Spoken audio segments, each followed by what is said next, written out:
Good evening, everybody. Hope everybody's doing well out there. I am doing well myself. We got a quick stop here at the workbench to just do a quick unboxing. And maybe I'll show off the other thing I couldn't wait to unbox for tonight as well, that some of you probably have already seen, but this doesn't make it any less exciting of a purchase. So where did I put it? Let me go grab it.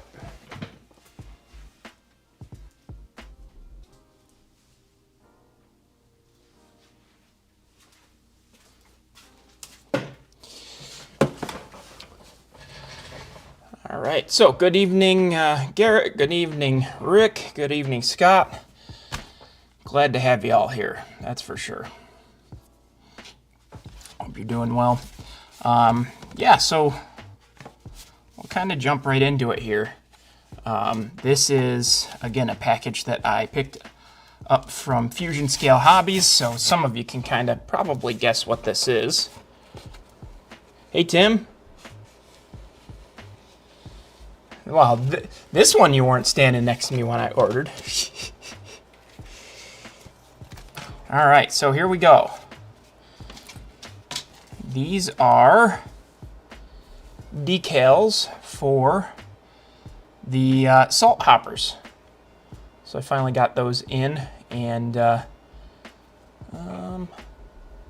my mic? Is my mic too loud? It looks like it's peaking a little bit.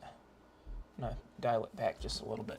But these are decals for the salt hoppers, so we are now pretty much good to get that process underway. Decals look just a little different than the normal ones. They're just a plain black and white logo, and then just plain Jane black text in the same kind of New York Central font. It's called Grand Central, the font is actually. Pretty cool. It's a font pack available online and everything, so pretty awesome stuff. But the thing that Tim was standing right next to me when I ordered is the thing that's off frame here to the left of me, and that some of you might have seen online. But I also ended up picking up a proto throttle, and found one on eBay that was like $200 off MSRP. So ended up picking it up for a pretty good deal. It was crazy. It actually came with the NCE interface and the Digitrax Wi-Fi throttle server interface. So pretty excited that now I have both of those interfaces. I can bring the one with me to train shows or to Fremo meets in case somebody else at the Fremo meet doesn't have a proto throttle interface, and the NCE one can stay here at home. So spent a little bit of time this weekend getting this thing set up and ready to go, and also programmed the RS11 for Genesee, Wyoming, or Genesee Genesee Valley Transportation, the prototype railroad for my freelance modules. So I got that RS11 all programmed to work with this, and then the freelance GP38 that I'm working on for Genesee, Wyoming transportation. The settings are all in that. I got the decoder all programmed and ready to go, and was really actually hoping initially that we could work on getting that wrapped up tonight. But unfortunately, we ended up running into a little bit of an issue with that particular project, in that the ditch lights that I have are actually too big of a footprint to be pilot mounted on the locomotive. So I had to find some ditch lights that didn't have like a bracket or anything to be pilot mounted. So picked up, and they're on the way from Wallace Locomotive Works, some smaller footprint ditch light housings. So those should be here anytime in the next couple of days, at which point I'll get them painted and get them ready to go as quick as I can. and then hopefully we'll be able to wrap that project up on stream still, because I've worked on a lot of it on stream, so it'd be nice to wrap it up with the rest of you guys here as well. But tonight we have a different project in store. As you might have seen by the thumbnail, we are going to be working on the Fremo modules. And I've got 2 of the 3 wired up now. And tonight we're going to work on the 3rd of those 4. Or, excuse me, I've got 2 of the 4 wired up now, and tonight we're going to work on number 3 of 4. And then I decided for the 4th one, I'm actually going to go ahead and do a full-on video how-to for working on Fremo modules. So I'll have that kind of to look forward to in the next couple of weeks. It's interesting, one of the things that I kind of discovered while I was working on the planning stages of this Fremo build is that there really isn't any comprehensive video showing how to wire one of these modules. So I'm looking forward to having the chance to kind of use you guys as test subjects tonight on live stream.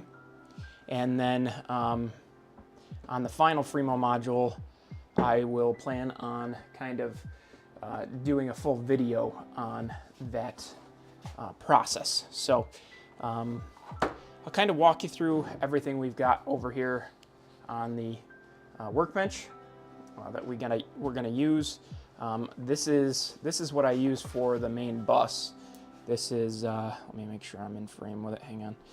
This is a actual trailer wiring harness. It meets the Fremo standards as far as the gauge of the wire, which is great. And basically the way it works is in between my own modules, I can get away with using this with the plugs so that I can just have one quick plug everything together. And then on the ends that have to meet up with other modules, this you lop off one side of it, run it into a terminal block, and then off on the other side of the terminal block, there are Anderson power pole connectors. So everything stays Fremo compliant and stays really nice and clean as well, because I mount it up there with these command strips, which hold the wire in pretty darn well. So yeah.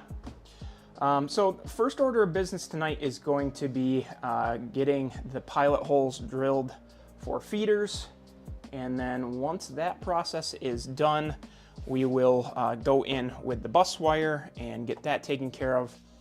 And then if we have time, I will also end up mounting the tortoise switch machine for this module. I've got it right here. So plenty of things to work on for sure. And so we might as well just dive right into it. While I go around to the back here, I still got the live stream chat up here to my left. So if you want to have a conversation, we can do so. And I would love to know what everybody else has on their workbenches as well. So I'll be just over here on the other side of the module for just a minute, drilling holes. You'll see the holes as they kind of pop through. I've got kind of 3 to do on your left side of the module, and then I've got 3 to do on your right side of the module, but I'm going to start over here on the left-hand side, and we'll go from there. Let's see, where do I want to put these? I think I'm going to want to put them actually pretty close to what'll look like the center of the module to you guys. But that's just kind of to keep all of the feeder wires relatively close together.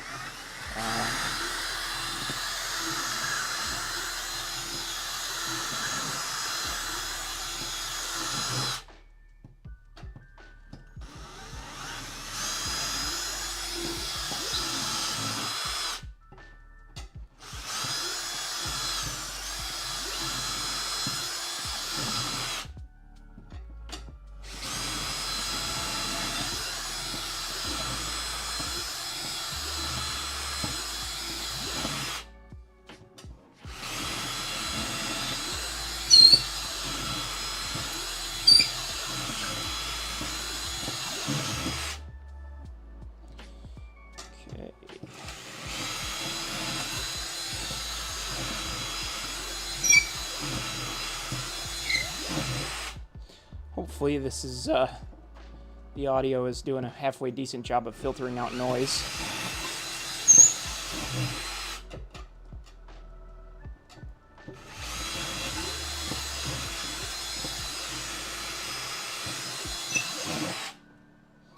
Alright, got the first 3 done. Just gotta remaneuver myself to get the last 3.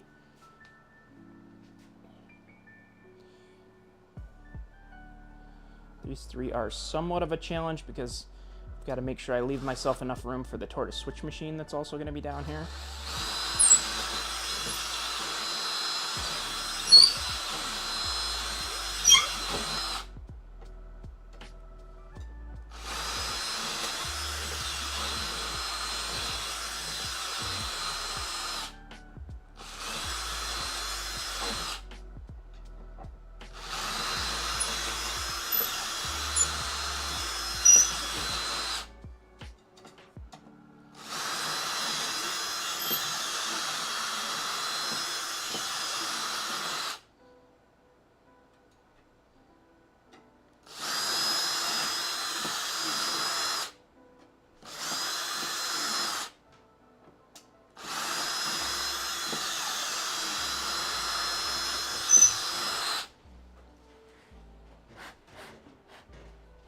All right, got everything drilled.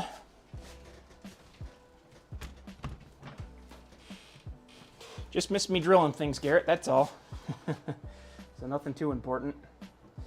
All right, gotta get the brakes put on my workbench here, just so it doesn't roll away while I'm working on things.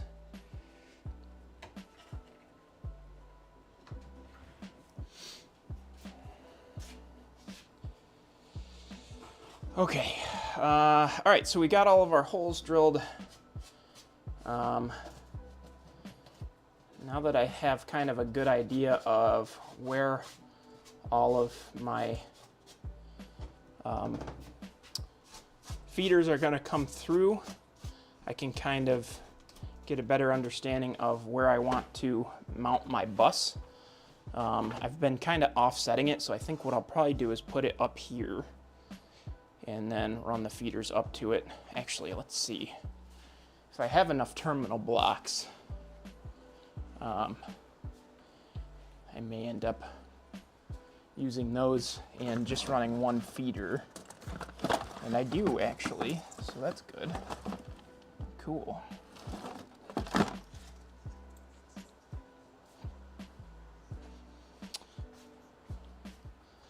So yeah, the way I will end up doing this with these terminal blocks is, so for each set of holes, I'll mount one like here, and then one over here somewhere as well. There's going to be a tortoise right in this hole, so I have to figure out exactly what I'm going to do as far as working around that is concerned. I may mount it down here. Actually, it would make more sense to put it up here. So we'll get that taken care of as well. The other thing I need to do is actually put a hole through the center block in order to have enough room to run the bus through the middle of it. So we'll be doing that too. And actually, probably that's going to be the first thing that I do here in just a second. Okay, so let's get that out of the way. This is going to be another loud task, so actually I think I'm just going to shut my mic off for a second.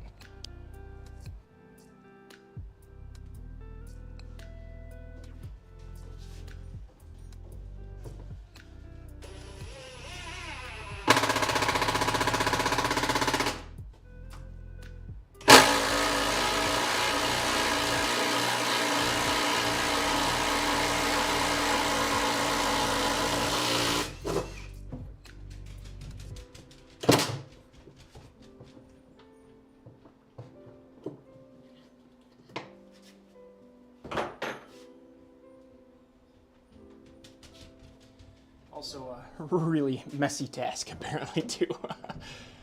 So I'm gonna have to get that cleaned up here just a second. All right. Oh, we're making a mess. Wouldn't be a Talkin trains if we weren't making a mess.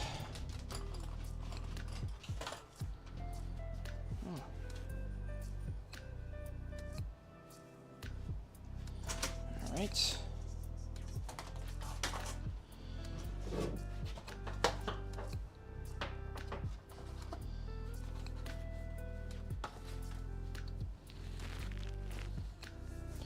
All right. See if I can get some of this stuff out of the way so that I can clean up all my sawdust quickly. Keep the work area clean.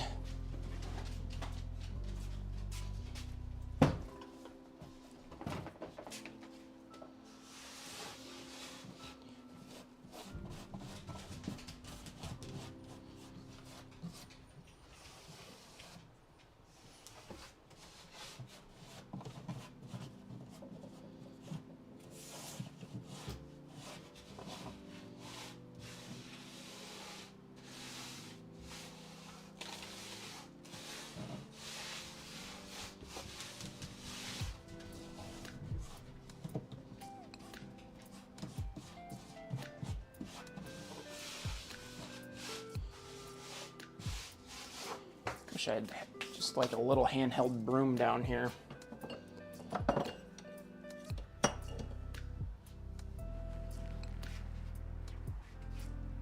gonna sneeze. Ooh, hopefully that wasn't too loud for you guys. I tried to cover the mic. Sawdust got to me though. Okay, so we've got that hole all drilled out. Ooh, that did not come through cleanly. We actually, I'm gonna need to touch that up.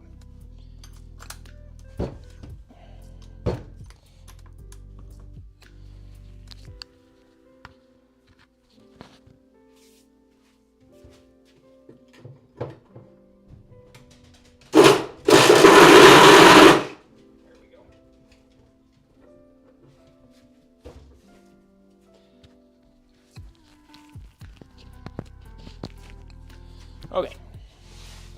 And now we gotta clean up again. Riveting content, I know.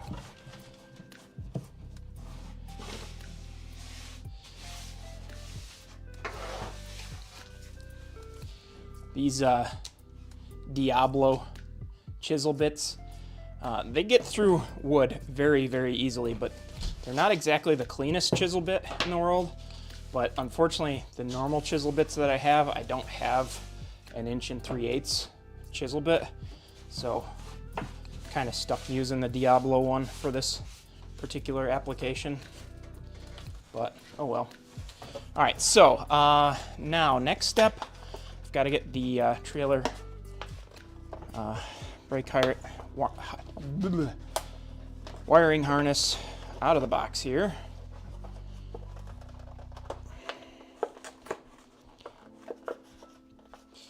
Maybe.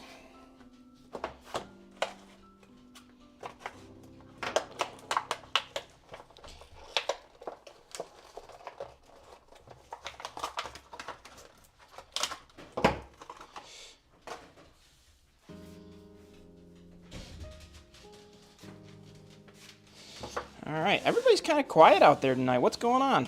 Let's get some conversation going.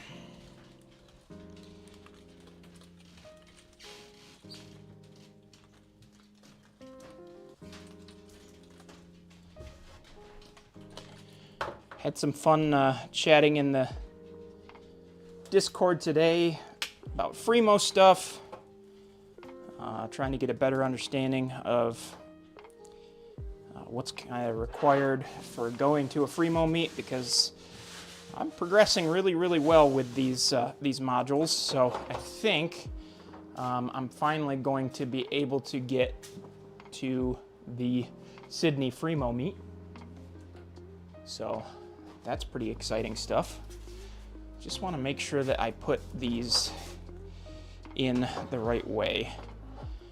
So this end, oh come on, why did I just lose the camera?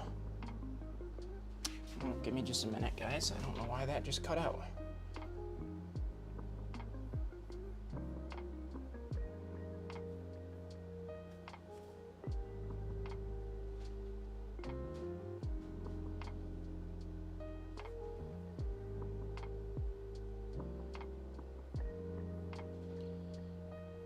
that's really annoying to lose that midstream. Thank you, software. Unbelievable.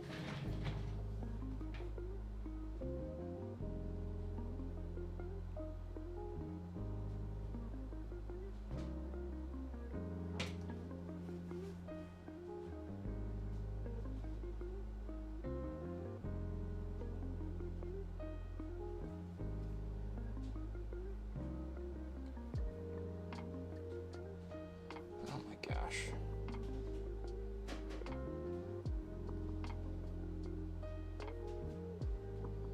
That's a little bit ridiculous. Sorry about that, guys.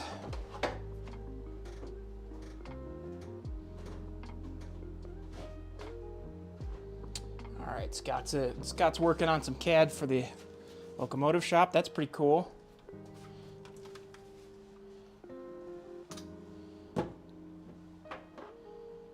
Yep, I'm back. Yeah, I don't know what happened. The software just crapped out. Ugh, that's so annoying.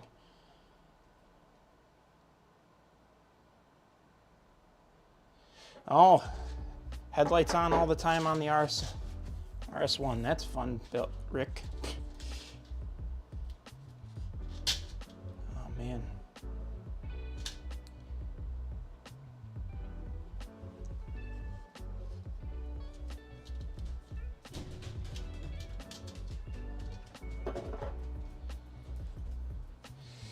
Okay, so, what's next here? I may actually, just so I have a better idea of everything happening. Well, actually, I'm going to get the bus mounted first. I know I need it this direction. And then I just have to make sure of which way. Okay, white is going to be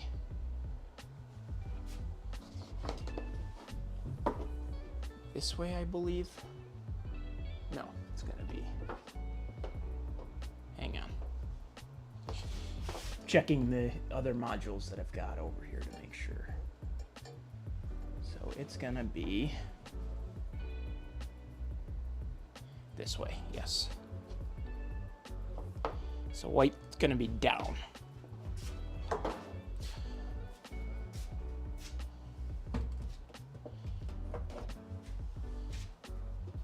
That's interesting that the headlight's on all the time, Rick. What, is that one of them that's got the Blue Nami in it?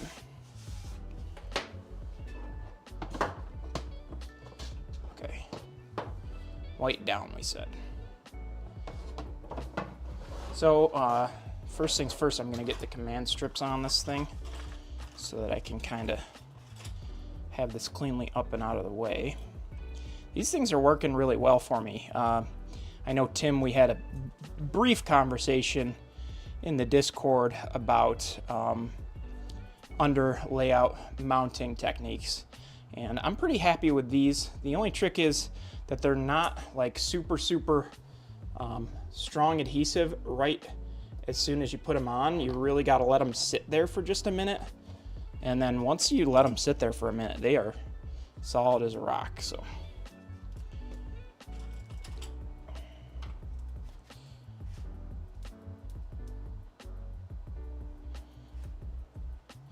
I know Brandon, NYS&W here, is working really hard on prepping everything for Sydney. Chatted a little bit about that today, and like I said, got a better understanding of what I need to do to send him and Jeff for my modules. So I'll be working on getting that taken care of here soon. Basically, I just want to get.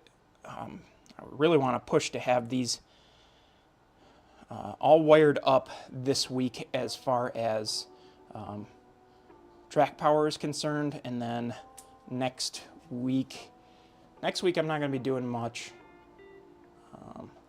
and then the week after that I should be back, and I should be able to work on getting the tortoises completely wired in. Right now I've got this kind of like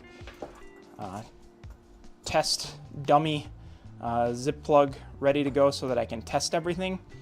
These just plug into the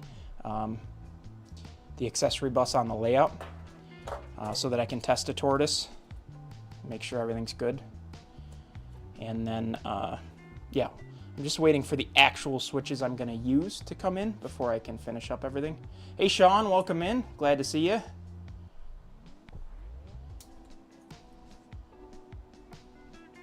Okay, Tsunami. Old school Tsunami? Or is it Tsunami 2, Rick? Should be about where I want that.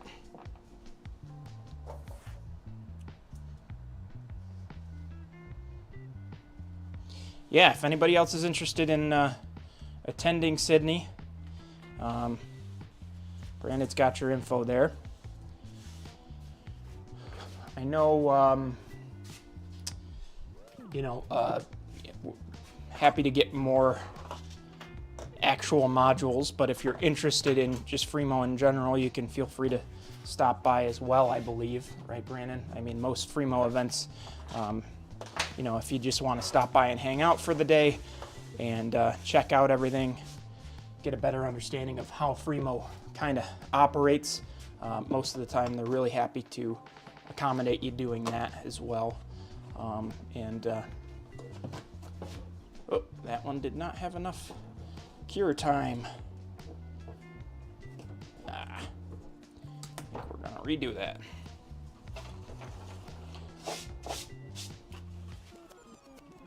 Hey 3DHB, welcome in. So yeah, for anybody just joining, working on the Freemo modules tonight, we're doing some wiring. Again, this is kind of a process that I've not really seen documented very well in video form online.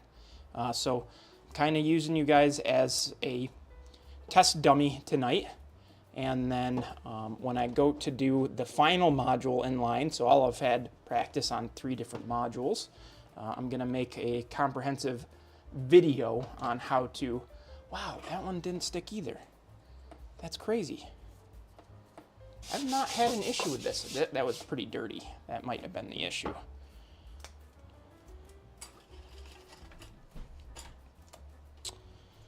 So yeah, Tim, I guess take note that we're having a couple issues with these command strips. Maybe your screw-in solution really is better.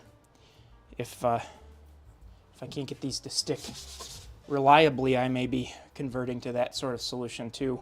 But I really liked how these kind of were almost the perfect size to kind of hold this wiring harness in, which is why I'm going this route. All right, let's go there. Give it a nice, good press. All right, and then let me just, I want to make sure before I get anything wired in, really, okay. Yeah, okay. I've got it the right direction in there. Well, that's just a bummer. Yeah, thanks 3DHB. Absolutely. Feel free to like the stream, guys. Everything helps for sure. Let's see. What do I want to do here?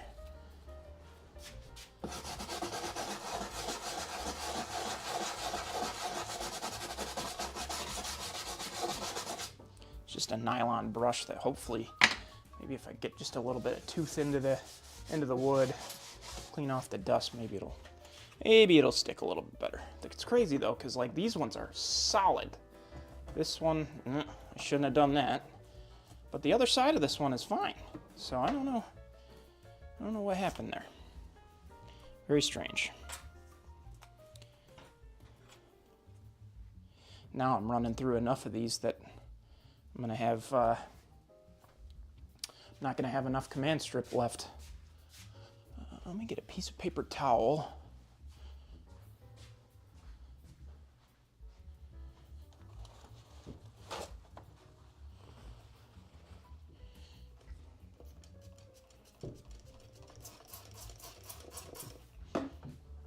Spritzed it with some isopropyl, which should evaporate very quickly. Let's clean off where I'm putting them.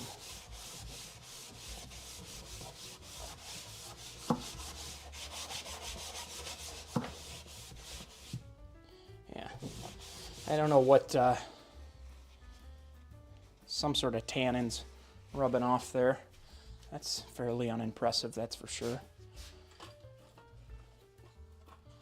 Yeah, if not, yeah, I will do that, Garrett, actually. If these next ones won't stick, we'll try that. In the meantime, though, I think what I'm going to do is test fit in the tortoise, just so I have a good idea of where that's going to sit. I'm using some thicker brass rod than the tortoises actually came with originally, just because I've got a longer throwing distance. And the way I put them in is a trick that Rick Rubino taught me, which is to put your rod in first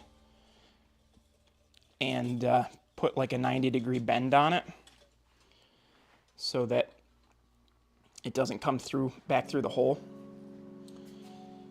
And then I just need the screw to mount it into, whoops, just spilled them all over. Just need the screw to mount it into the tortoise itself. Need a couple of mounting screws.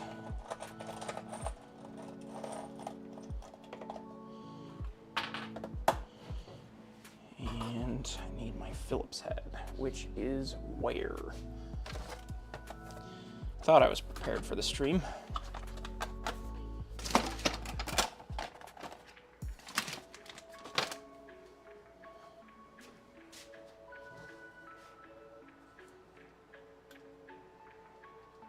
This is brass rod, Scott. Yep.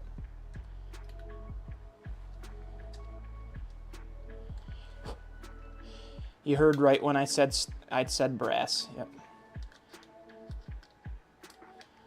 This is what Rick recommended to me, and he said that he's been using for years. And I tend to trust his recommendations, so I will trust it here as well. All right.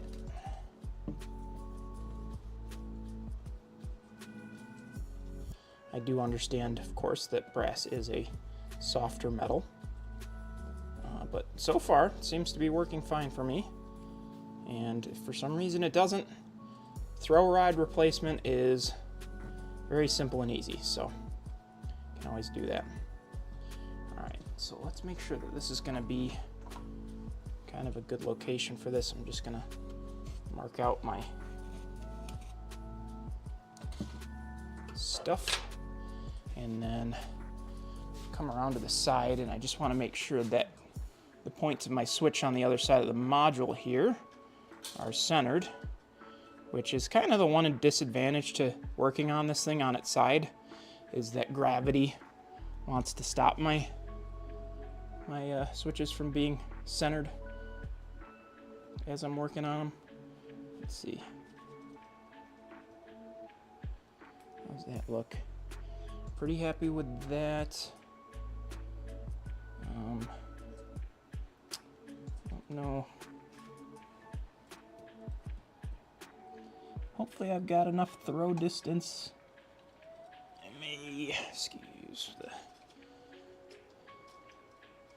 no, we're gonna mount it there. May want to be a little lower than the lines that I marked as I'm looking at things here. I think right about there is where I want to be. So I can keep that in mind as I get the holes in there for the screws.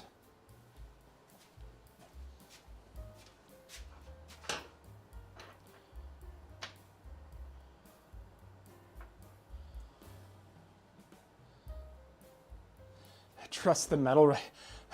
Chris, I gotta tell you though, look what's over here.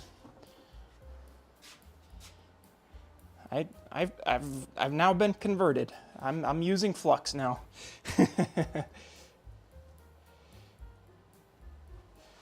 So there's certain I spent so much of my lifetime working on things that didn't require flux, but now that I've done a lot of track work and a lot of soldering to larger gauge wire, I do genuinely understand the reasoning behind those. So, all right, so I'm gonna get the tortoise put up here, and then once that's done, I'm gonna get a good bend into the brass rod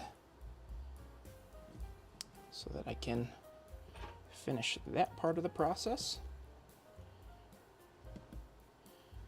I'm using a nice flat head screw so that the flange gives me some pretty good mounting coverage on the tortoise itself.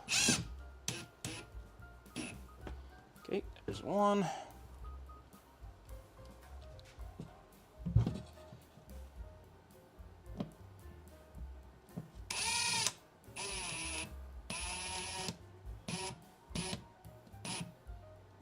Two. It's pretty well in there. Make sure everything looks okay here. You know what? I might have actually wanted that to be a little higher up, I think. Because now I'm not necessarily super centered, or as centered as I'd like to be. I think it's okay, actually. Okay, so I'm going to go ahead and just get that bent properly. And then here's the trick I've discovered with how I track planned. I can't get my shortest screwdriver in here. Just poor planning on my part for sure. But I'm going to instead make sure I have a good bend on that. Okay. Okay, now that I know that that's good, I'm going to take the screws back out.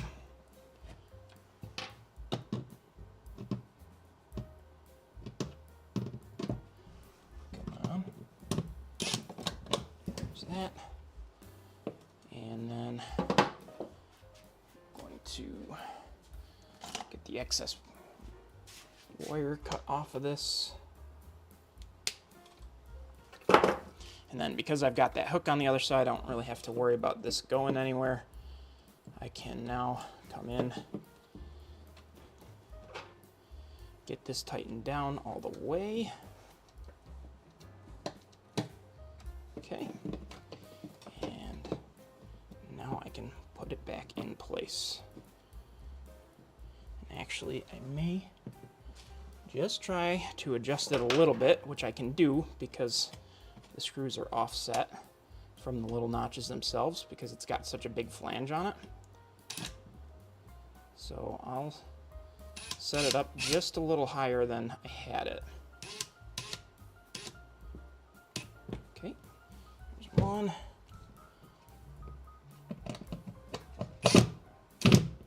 Okay, there's two. So now I will go around to the other side here.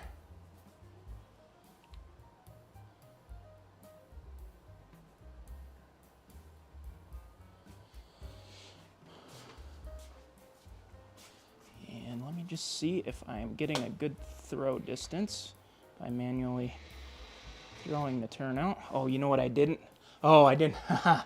This is rookie mistakes here. I didn't put the fulcrum in. It's funny, this is when I put the initial one on, what was it? Friday night, I did the same thing.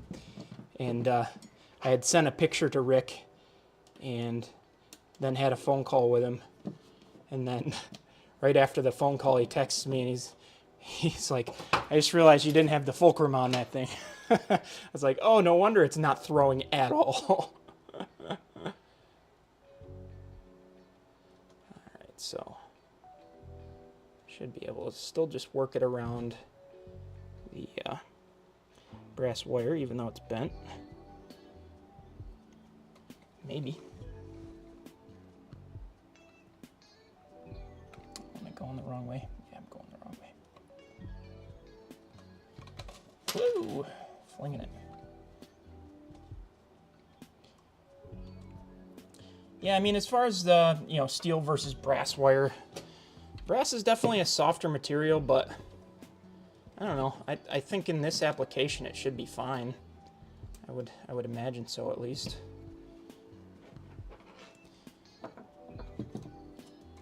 It's not like a large scale turnout or anything crazy that you're moving a lot of weight. Just a regular old Pico number 8, so should work fine. And like I said, super easy to replace if for some reason I discover there is a downside to it later. Okay, so now that we've got that properly in, let's test how it's gonna throw. Oh yeah. Nice. Yep, we're getting perfect solid contact on both sides. Awesome, which is better than one of the turnouts that I put on the second module that I did. Oh, yesterday was quite the interesting circus, for lack of a better term. I was a bit of a snot-nosed punk in the morning, refusing to even imagine that my work could have been faulty. I had mentioned in the Discord that my RS11 was stalling out on one of the switches on the modules that are already done, and that I was pretty sure I just needed to get the switches or the frogs powered, and that everything would be fine. And Rick had mentioned, oh, you should probably double check that the oh my gosh, why did that just crash again? I'm sorry, guys. I don't know why this is crashing. This is unbelievable. I wonder if I can get away with plugging it in via USB here. Hang on, let me try something else here. See if we can get a more reliable connection. I just won't have my my workbench camera now if I do it this way, but I shouldn't need it, I don't think. And there goes the taco sauce off the top shelf. Let's see.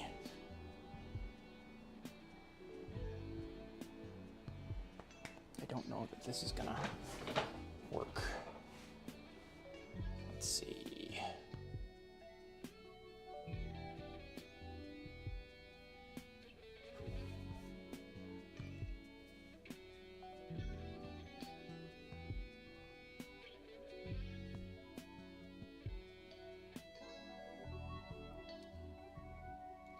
I think we're back on the wireless now, but let me see. Will it let me use it wired?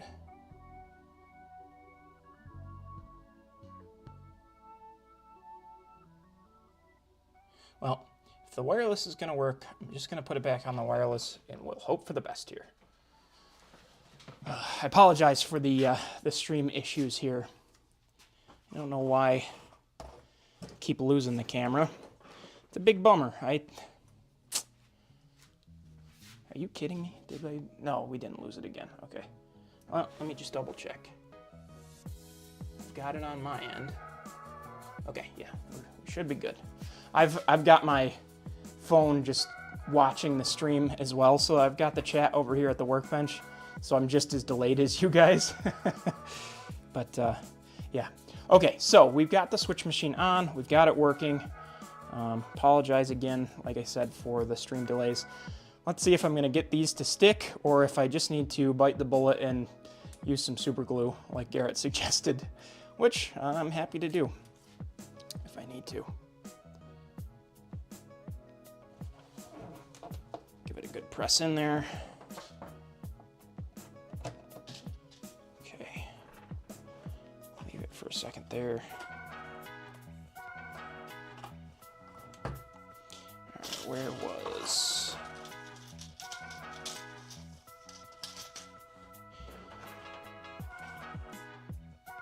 Hey Matt, welcome in. Glad to see you. Adam, I don't know if I said hi to you, but welcome in. And Let's see, anybody else new in there? Caboose, hey, welcome in to you as well.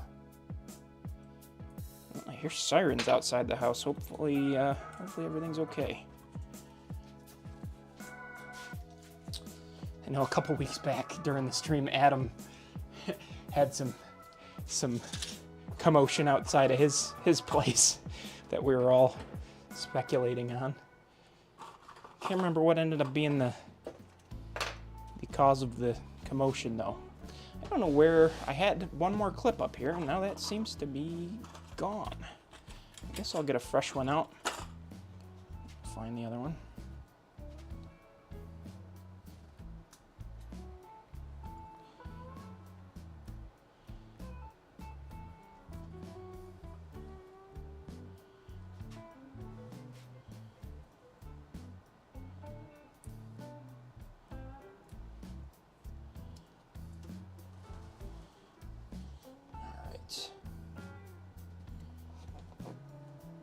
Alright, so if these don't stick now...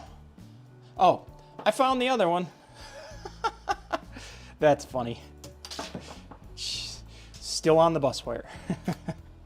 Alright, well, I'll stick that one back in here.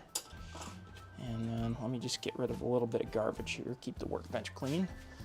I'm so used to... I put the garbage can right under the workbench for tonight, and I still keep going to where it normally belongs. Okay, so we've got the tortoise in. I'll show you another thing that I learned my lesson the hard way. I put soldered leads on the frogs of each of the switches to go to the tortoise, and they're about 3 to 4 inches too short.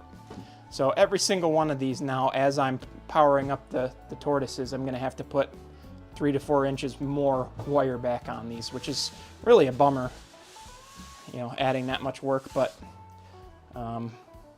you know, that's my naiveness as far as this is concerned for you. Never really done this, so learn as you go. And Chris, bad news, that also means probably the club's ones are too, because I think we used about the same length. Whoops. Okay, that's good. Let's see. Put this up in here. I'm not going to test those, and if after the stream I still need to readdress those, I will. I'm thinking what I'm going to do for the terminal blocks, and actually what I need to do first is get the bridges out of there. I'm not sure what the formal term for those is actually, but pull these out. And I will use these still, but I'm running both sides of the track into one terminal block, so I actually have to cut them in half. And I'll use one half of this red one and one half of the black one in each of these.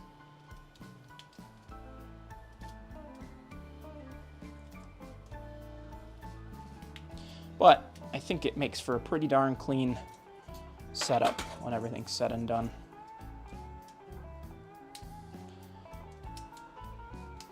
Don't know. I wonder if I'll be able to cut these just with my...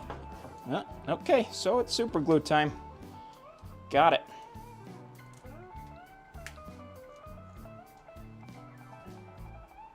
Matt, so these are the Fremo modules. I'm working on some wiring. This is module 3 of 4. So we've got 2 of them done so far, 2 of them up and running. Ran them last night. Did just kind of a mini ops with the proto throttle, which was a lot of fun. I'm looking forward to having this particular one done though too, because this has the end of one of my sidings on it.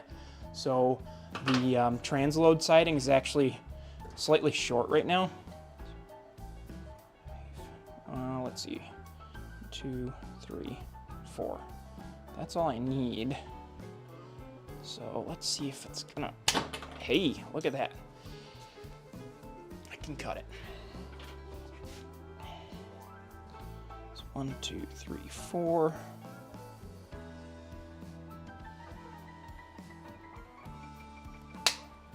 Perfect. So there's one set. And 1, 2, 3, 4.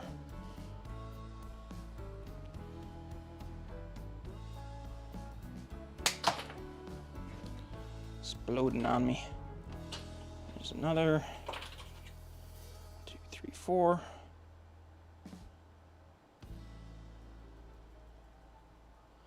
All right.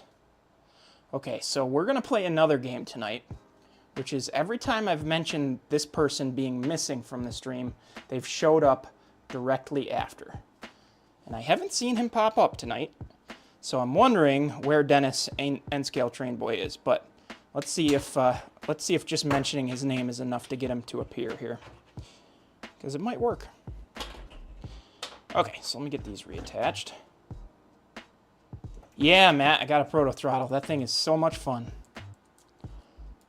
Can't wait to have all of these modules done so that I can really kind of treat this as a full-on switching layout. It's going to be an absolute blast to operate this full layout like that. And I'm still kind of trying to decide what I want to do for the main layout as well. Because, I mean, I'm not going to buy 6 proto throttles because that's how many engineers I have during an op session. I would go bankrupt trying to do that. But I also have some friends that have proto throttles who I would love to be able to allow them to bring the proto throttles and operate with them during an op session. So, first of all, that means agreeing on a standardized kind of book of work or set of standards, if that makes sense. So, I used the Seaboard Central video pretty much to a T. So I told anybody that wants to operate on my layout with a proto throttle, just throw the Seaboard Central settings on it, and you'll be able to plug and play here. I even intentionally set up my proto throttle as a what do you call it? A different ID from the stock proto throttle. I set it up as like throttle E, so that anybody who showed up here hopefully won't have that. I'm imagining a lot of people will be A's and a lot of people will be B's, that sort of thing.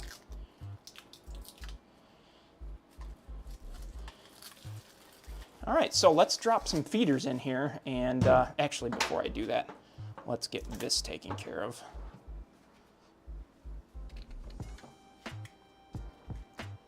So I think the way I'm gonna do this, hopefully, is I'm still gonna put the command strip back on this thing, just so that it's got some adhesion.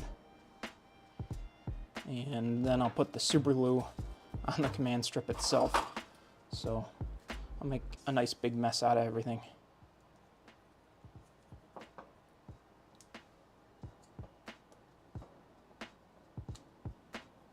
Yeah, like Beetlejuice, Scott. But it doesn't seem to have worked tonight. Crazy. I'm sure he'll pop in. He's streaming right after me, so he'll be in at some point, I'm sure. Okay, super glue's on. Probably way more than I really even needed. But hopefully that will... Oh, and see, now it's... The super glue is wet, so it doesn't want to stick for right now. Come on. Stay up there, please.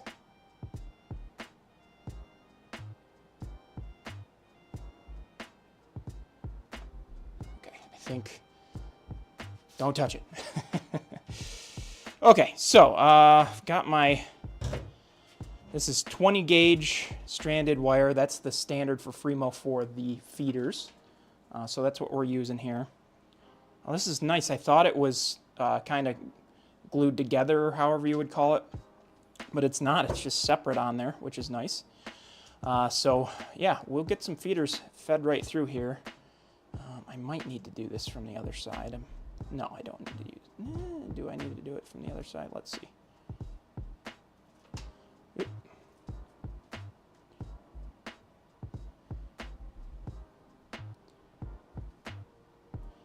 There he is.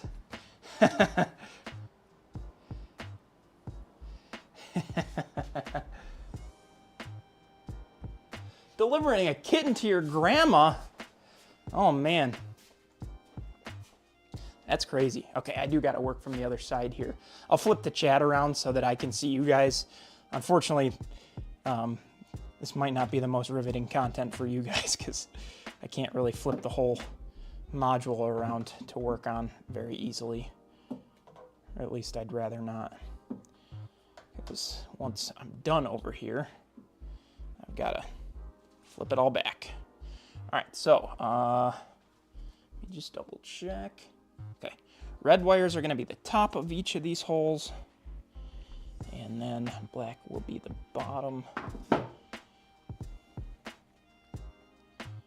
This is like my least favorite part of building a model railroad is dropping feeders through foam. I love foam as a material for building on top of, building with, but it is a pain in the neck to get a feeder through because it just, the feeder wire just wants to catch on every little imperfection in the foam. I think I've discovered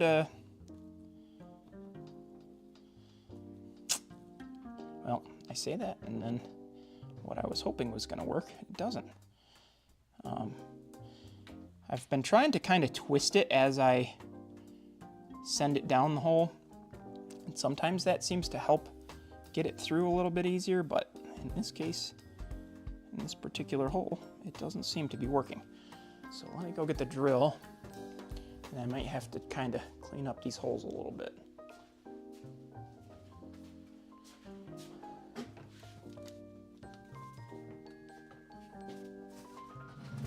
Talking trains with Dad. Oh man. Good for you, Garrett. Talking trains with Dad is far more important than talking trains with strangers on the internet. Family, family, family. All right. I'm probably gonna, yep.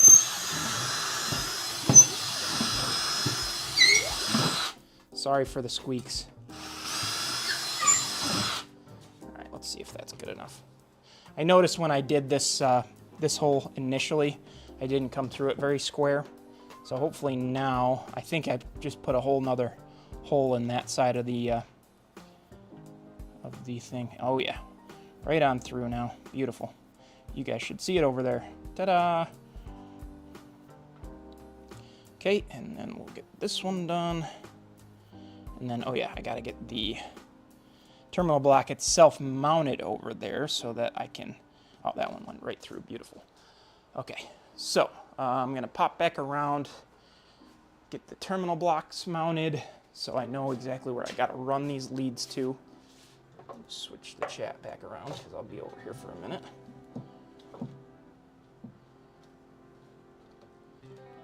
Straw through the foam, but see the thing with the straw through the foam, Garrett, is that it's way too big of a hole for the lead, and I don't want to have a big gaping hole. Yeah, I've seen people use the slightly larger piece of brass over the wire, Adam, but I've never had the piece of brass on hand to be able to do that. So maybe I've got to go find some.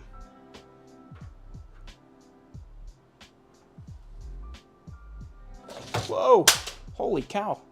There goes the chat. Hope I didn't just break my phone. Doesn't matter how hard I try, though, to make these streams professional. Something always happens.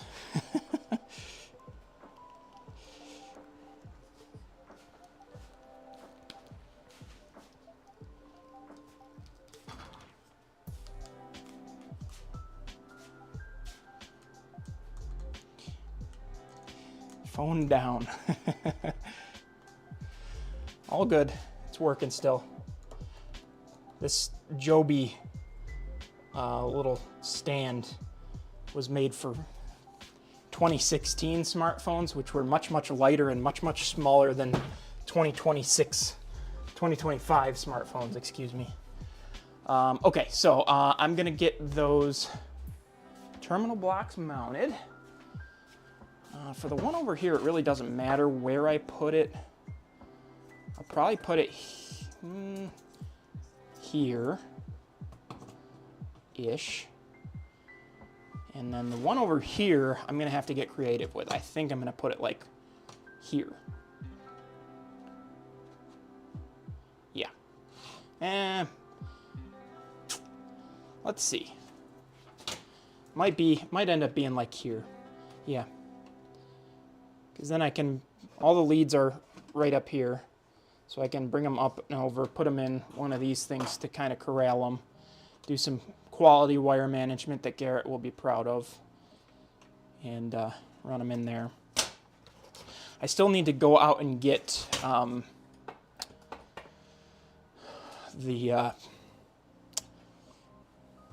drawing a blank. These things, like the individual ones, the crimp-on ones, so that I can do that on each individual wire. For now, I'm just going to tin them and screw them in.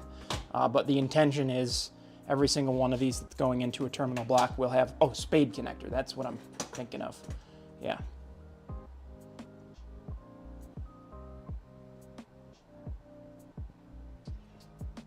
Your Milwaukee speaker makes a great phone holder. Good to know, Brandon. Okay, so again, I'll do this one here-ish. Yep. Yeah, happy with that. So let's get that one in. It should be ready to roll.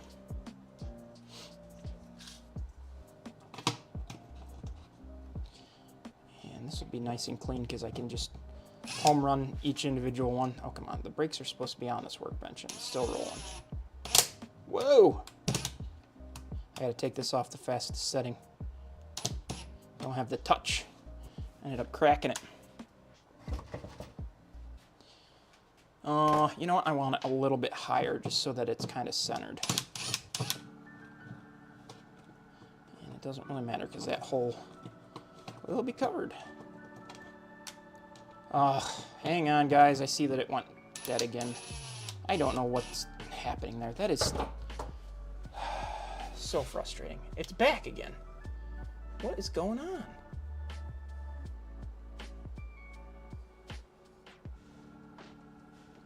Unbelievable. I might have to look into a new software for that if it's going to be a continual thing. This is the first time I've had that issue before. I had the whole live stream the other day of the op session, which was like 3 hours long, was using the same software. And I don't think, it never cut out during that, I don't believe. So I don't know. That's strange. Okay, so I need to get my clips so that I can hold these on the other side once I cut them so that they don't fall through. So let me get that going. I've got way too much wire here. I'm just home running it. Actually, what I can do is, this is not a permanent connection, but that's the connector that's going into. So I'll just literally hold it in there like that. And then this one's going into this one. So I can do that.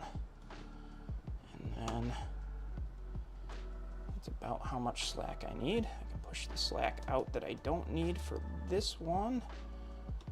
Great.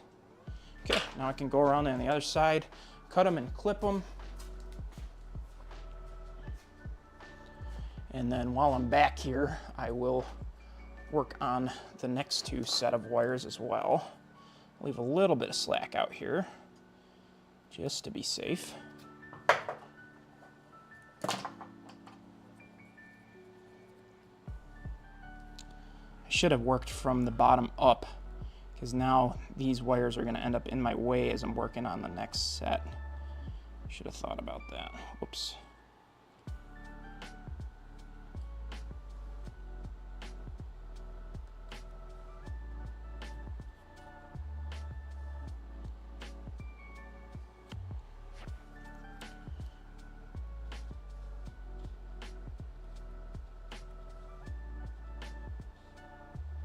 So I think Dennis is planning on working on his New Haven FA units. I think he's got some decaling to do, so that should be fun tonight. If anybody wants to tune in to him at 9:30 Eastern Standard, I'm sure he'd appreciate everybody tuning in. Okay, let's see how well wire's gonna float through this other side. Biggie. Oh, come on. Perfect. Right through. First try.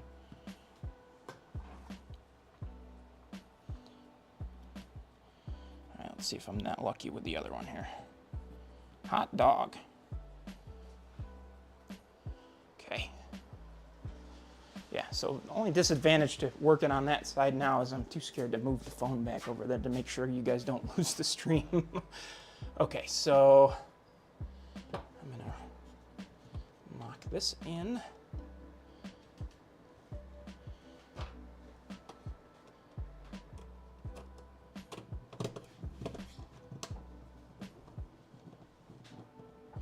Great. Lock this one in.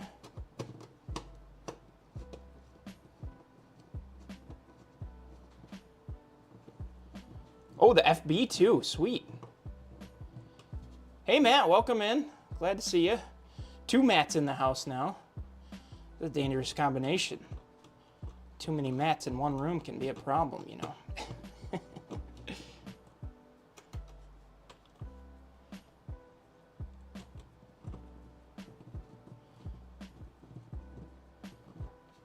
I was just watching Matt's video the other day on his modules, which, Matt, those are not Fremo modules. Those are just your own modular layout, right? It's standalone is what it is.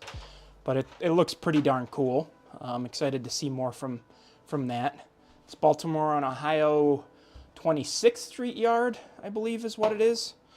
So another one of those really cool car float layouts. I think it's like transition era B&O. Is that right, Matt? I think. But should be pretty interesting. Wow, I think the camera just cut out for like a split second there, but it's back. Interesting. Okay, let me get these two cut on this side now. Cut and clipped, and then while I'm over here, I'll do the next track down.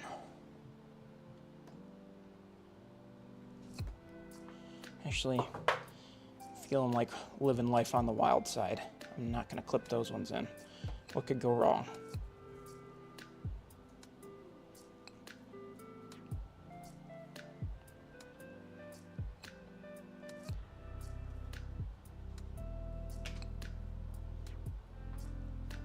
Okay, I'm thinking I need to touch up the hole here.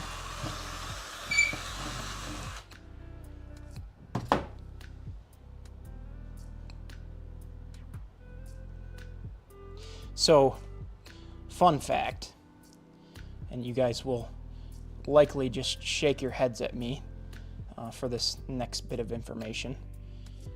The gang mills part of my layout, due to very poor planning, is actually 6 inches of foam. That's why the fascia is so high over there.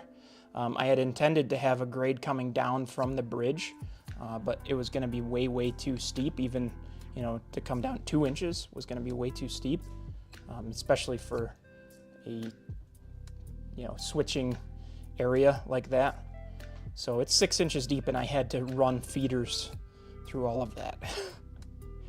And I did it just like I'm doing these, without that recommended piece of brass tube from Adam. All right, that one's still not cooperating.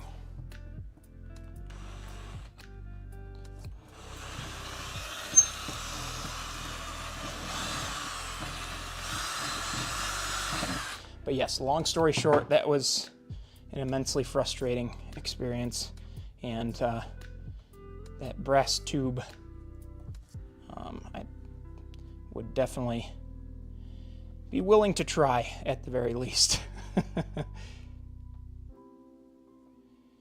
All right, come on, cooperate with me. There we go. Finally got it.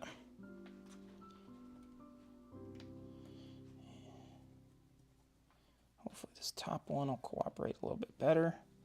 And it will. Beautiful.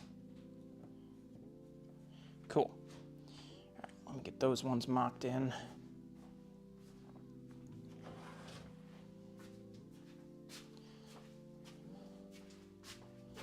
All right. Set in 1955. Okay, that's pretty cool, Matt, because I've got a friend up here, actually, who models B&O in 1956. He models the former BR&P mainline that B&O acquired that ran from Pittsburgh up to, where did they split it? What's the town where they split? Ashford. And then it split at Ashford, and one line went to Buffalo, one went to Rochester. So he models the portion of the line that went from Ashford Junction to Rochester. So I get to see a lot of equipment that would be very similar to what you're running up here. He actually models a car float too, as an adaptation. Instead of doing a barge for a coal export, he does a car float for export coal that's going to Canada. So he's got a car float on his layout too, which is pretty fun. Car float operations are a blast. I got the chance to operate Bruce Ryan's Manhattan Terminal Railroad, and he's got the car float job set up, you know, pretty much dead on for exactly what you'd be experiencing as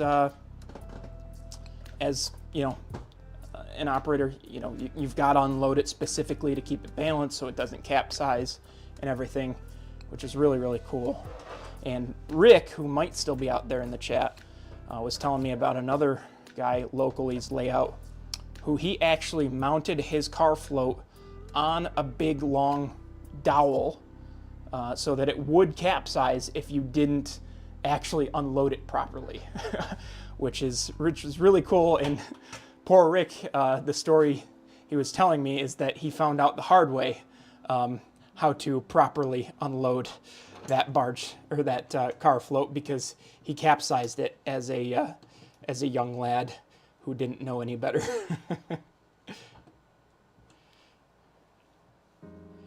Okay.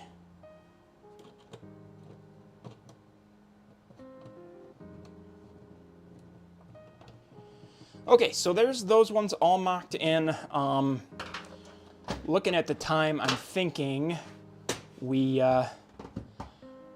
probably got some time to get the last few leads in here. Oh, that's cool, Matt. Very cool. Yeah.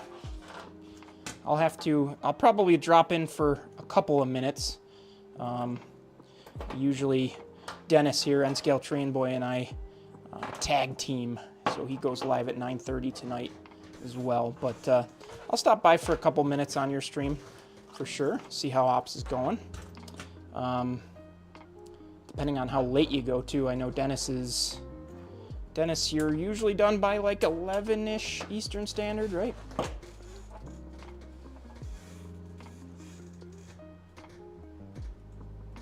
Yeah, that would be really, yeah,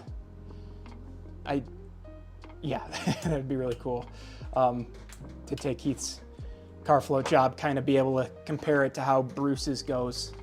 So maybe I'll do that when we're there, Dennis. That'd be fun. Okay, so let's drop feeders on the other side here, down here next to the tortoise, and then I think that'll probably get us pretty close to the 9 o'clock finish line here.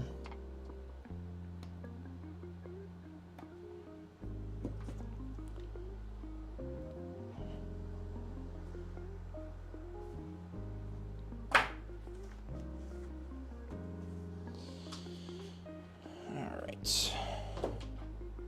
So I'll be smart this time and actually work from the bottom up.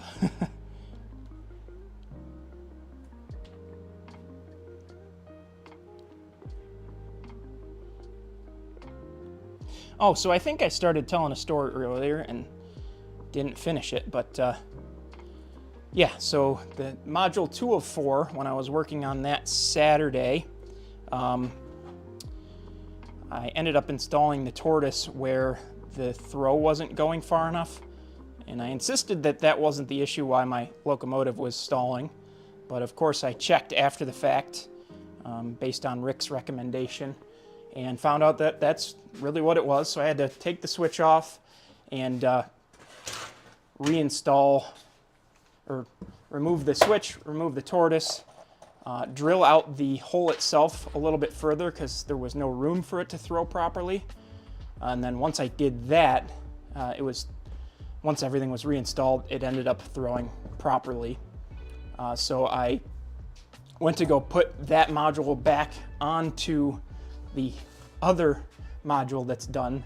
And of course I caught the lip of the track on that module and ripped out my PCB ties and all of that. So yeah. Matt, it's hard not to double up these days. There's a lot of us doing the live streaming business here on YouTube. It's a lot of fun though, because every night you can go on and find something that's your cup of tea, model railroading wise, which I absolutely love. And like I said, it's just as easy to flip back and forth. I know Dennis himself, he's been promising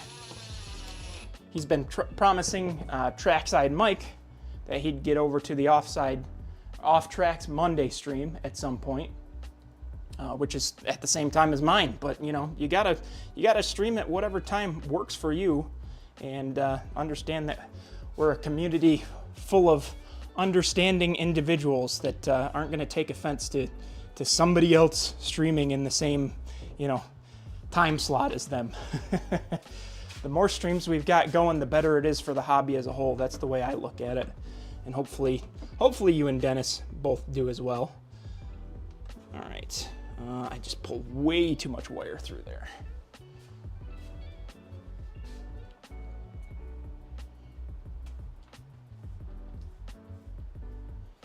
Hopefully that's the way Trackside Mike and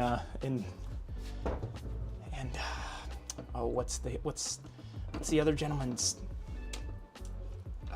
username that's with him? Oh, I can't remember now. I feel horrible. But hopefully that's the way the guys from the Off the Tracks live stream feel about my live stream too. Just gotta stream when it works for you. Okay. We are good there.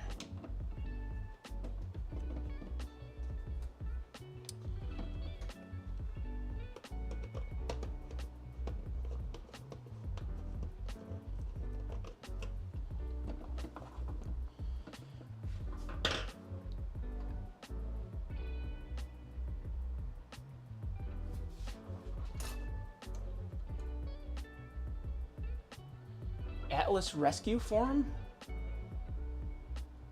I guess I'm not familiar with that one, Garrett. What's the story there? Okay. I think I'm happy with the amount of slack I've got there. So let me get these ones cut. I'll move on to the next one up. There's 3 tracks here on the other side of the module that I'm working on.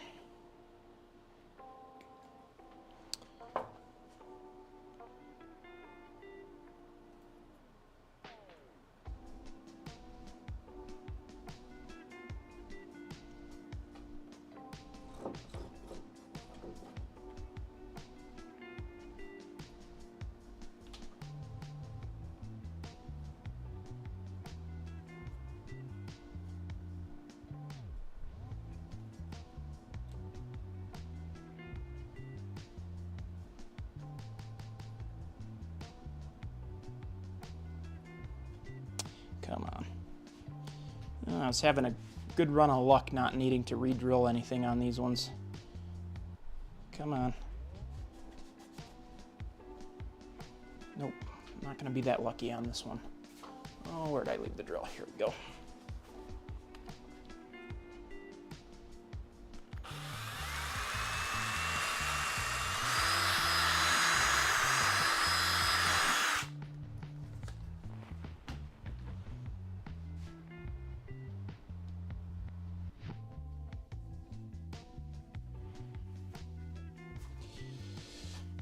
it's good. All right.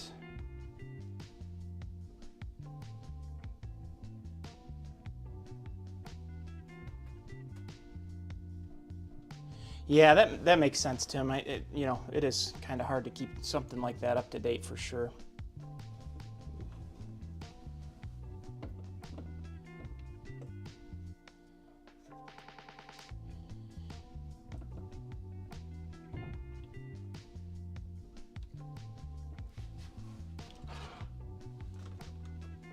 Stabbed myself with my screwdriver. Whoops.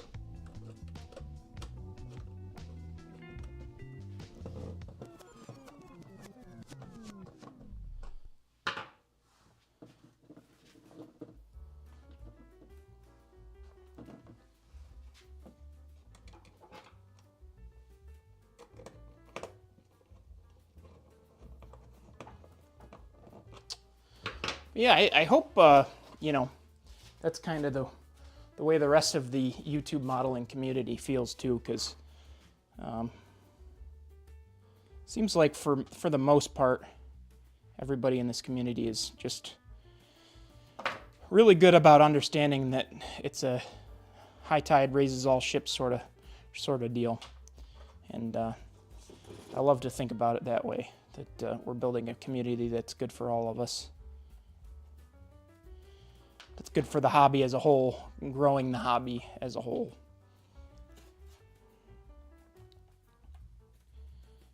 Because it's not a competition. When one of us does good, we all do good.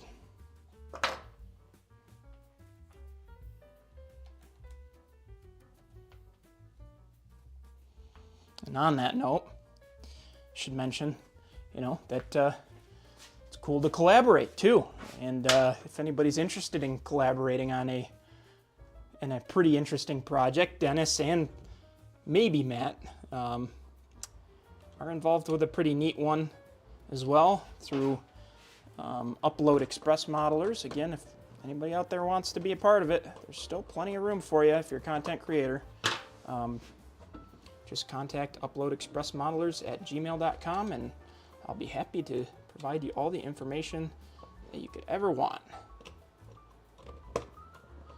Soon enough, I'm going to have to quit working on Freemo modules so I can start working on that project.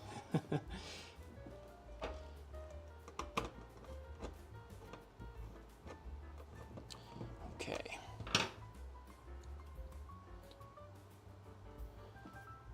All right. Good. Good. Okay. Pretty happy with that. More good floods out the bad. Absolutely, Brandon. Absolutely.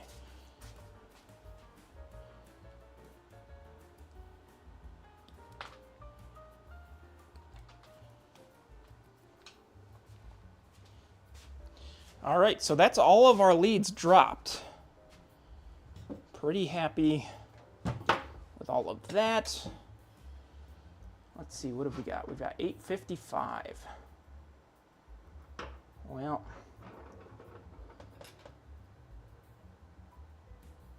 what else can we do that's really going to take 5 minutes? Not much.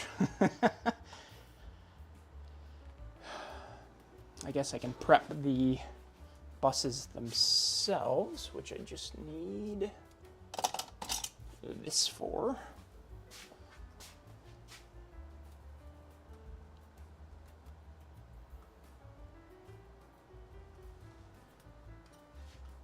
Yeah, Garrett, I try to work on a checklist sort of system. Sometimes it works good for me, sometimes it doesn't. The times it works good for me are usually the times when I am the most productive, at least.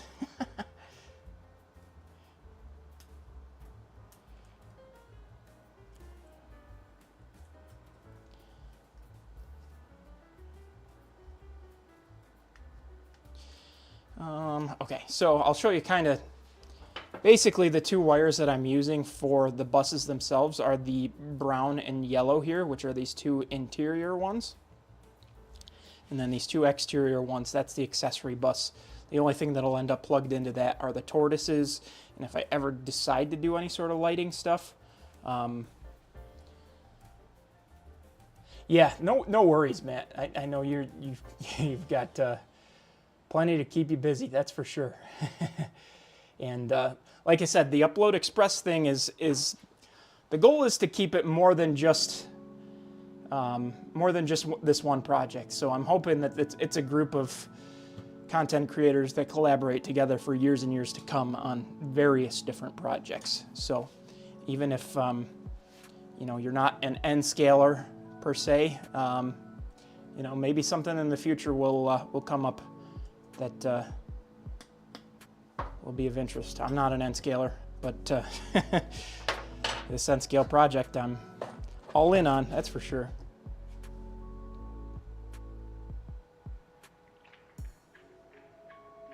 Garrett, the RIT has a proto throttle? Yeah, definitely need to bust it out. Program it to the Seaboard Central settings and bring it on over, and you can operate here with it.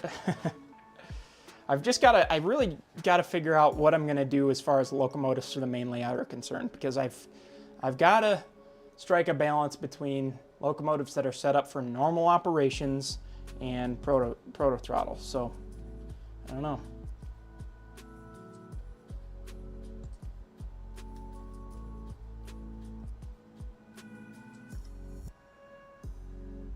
Yep, definitely an ongoing community, right, Dennis? Absolutely. All right, so yeah, real quick before we go, I'll kind of show you the trick I've been using to divide the bus wire here, which is, you know, attached together in just small areas where I don't want to split the whole thing, because it's nice and organized like this. So I really just need to separate it. And what I've been using is just this spatula, this small knife. Well, they call it a knife. It's an artist trowel, but it's not sharp, so it won't penetrate the insulation itself. But I can kind of wedge it in between the two different layers of insulation and just kind of run it down and separate just enough to where I can then go in and cut just the two inside wires so that I can run my wire up from the terminal block into there. So I'll do the same thing on both sides here. And then not tomorrow night, but Wednesday night, I'll likely get back down here and finish up this module. I was hoping we'd get a little further tonight, but you know, is what it is. Can only do so much. That's for sure.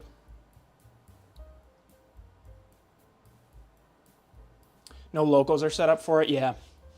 Well, I think you guys are probably in the pretty similar boat to me, Garrett, where, you know, you've got your standardized speed matching curve and all your special functions, because I don't know who decided what the functions were at RIT, but they decided them. And so it's kind of, you know, it can be difficult to set it up for proto throttle, but yeah, that's for sure. All right, guys. Well, two different streams you can tune in to tonight when you're done. Dennis is starting at 9:30, doing his decaling, and then Matt sounds like he's going to start at 10 o'clock with his ops. I'll probably pop into both a couple of times. So I'll see you over there. But again, thank you guys all so much for tuning into this stream. Really appreciate you being here and being a part of this. It was a great conversation tonight, and look forward to getting these done. And maybe we'll do a whole stream once these things are done, just operating the thing. Well, how fun would that be? That's for sure. So, all right, guys, I will see you in the next one. Take care.